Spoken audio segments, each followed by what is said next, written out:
ଏବେ आसिला बहुत बड़ अपडेट। राज्य रे ग्रीष्म प्रभाव जारी रही। तेणु स्कूल छात्र छात्री मानक सुरक्षा को दृष्टि रखी स्कूल छुट्टी पर घोषणा करिसेंती राज्य सरकार। वर्तमान जहाँ भी किसी नुआ सूचना आसी समस्ते जानी रखा जरूरी।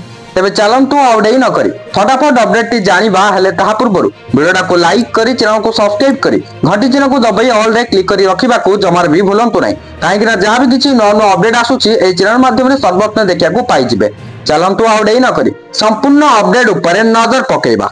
सूचना योग्य भीषण गरम हेतु पूर्वरु 21 तारीख पर्यंत खरा छुट्टी घोषणा होइथिला, किंतु वर्तमान जहाँ नुआ सूचना मिलुची एप्रिल 22 तारीख रु 24 तारीख पर्यंत सकाळ स्कूल जिबे छात्र छात्री। एही 3 दिन सकाळ 6:30 रु 10:30 पर्यंत पिलामानंकु स्कूल रे पाठ पढ़ा जिवो। या परे आसंता एप्रिल 25 तारीख रु राज्यर समस्त स्कूल रे सरकार खरा छुट्टी घोषणा करिसंती। वीडियोटा को शेयर करी समस्त पाखरे अपडेट टी पहुंचाई दियंतु।